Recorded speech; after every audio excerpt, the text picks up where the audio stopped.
Assalamu alaikum. I would like to ask you, if a woman has such a pivotal role in Islam, why is that she's prevented from interacting men? And today is extremely competitive world.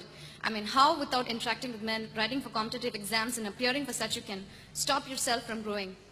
The sister asked the question, today is the world of competition. Without women interacting, how can they compete in this world, etc. Sister, Islam is a religion which has uplifted the woman, and Muhammad Sallallahu Alaihi Wasallam is the major benefactor. There is not a single rule in Islam which prevents the upliftment of the woman. But in the name of upliftment, Islam does not believe in degrading women. If you see history, sister, history of Babylon, history of Greek, history of Egypt civilization, women were only used for sex and pleasure. And today if you see the Western world, the Western society talking of uplifting the woman have actually degraded her to a status of mistresses, of concubine, of society butterflies, which are mere tools in the hands of pleasure seekers and sex marketers. Today, the Western society talking about women's liberalization, it is nothing but a disguised form of exploitation of a body, of degradation of an honor and deprivation of a soul. Sister, Islam never wants to prevent the women from upliftment. But I don't know of a single job or a single competition in which a woman does not interact with men and she cannot advance. All the jobs which involves unnecessary interaction of the men aren't jobs which are fit for the women to be done. There's not a single modest job which I know which prevents the woman about the modesty role. If there's a job, any job, which prevents you from doing the hijab not only of the body, not only of the clothes, the way you talk, the way you behave, the way you think, all this comes under hijab. This hijab which I spoke earlier about the hijab that the sister asked me, that's one part of hijab, that is a cloth. There are hadith in which the wives of the Prophet, they did cover their face. But everything what the Prophet did is not farz for us. Similarly for the wives of the Prophet, because the Mu'mineen, they were mothers of the believers. For them was a different degree. So they did cover their face, but it's not for all the women. So here if you analyze, sister, the hijab besides hijab of the clothes, there's hijab way a person talks, the way a person behaves. And these people, when they talk about equality, when the Western world talks about equality, I ask them, that when men and women are equal, so why don't you have a boxing match between the men and women together? Why? They're equal.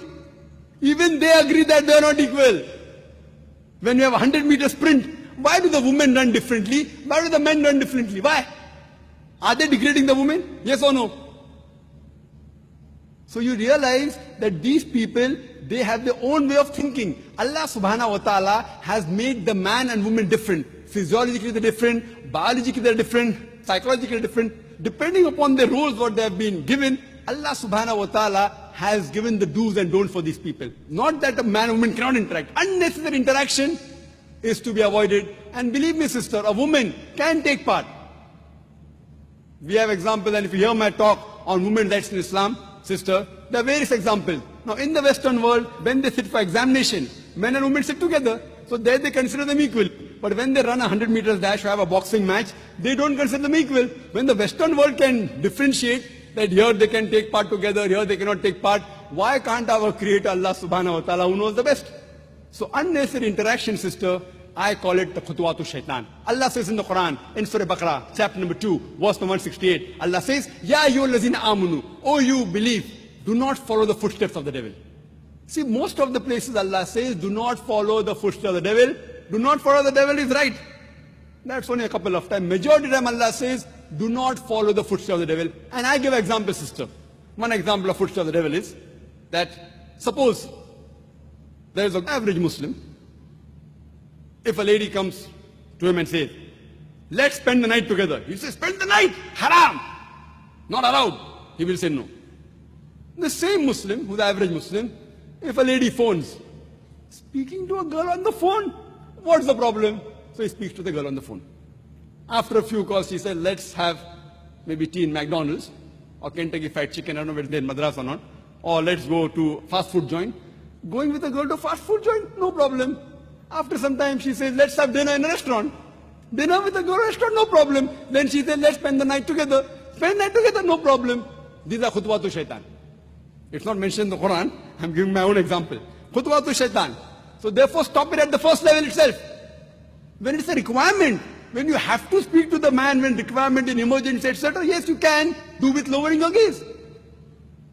Suppose you're a lady and you get sick and there's a gen doctor, very well, you can go to the gen doctor. That doesn't mean you cannot speak to the gen doctor.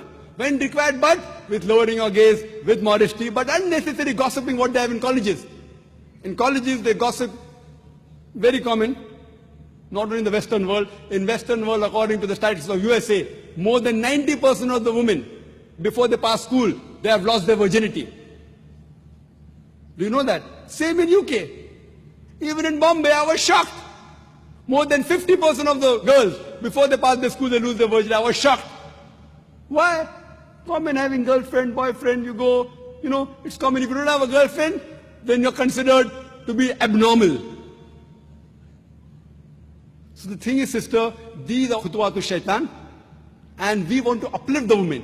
And these people, in the name of trying to uplift the women, art and culture, no problem. They want to sell their daughters and their mothers on the screen. And someone told me, one of the ads which won an award, the BMW ad, someone told me, the BMW ad, it's a car which is very famous. For the youngsters, like how Mercedes, Merc, is a very famous car. For the youngsters, it's a BMW. There's a very famous ad, someone told me, there's a girl standing on a bikini in front of the car, and it says, test drive her now. Who? The girl of the car.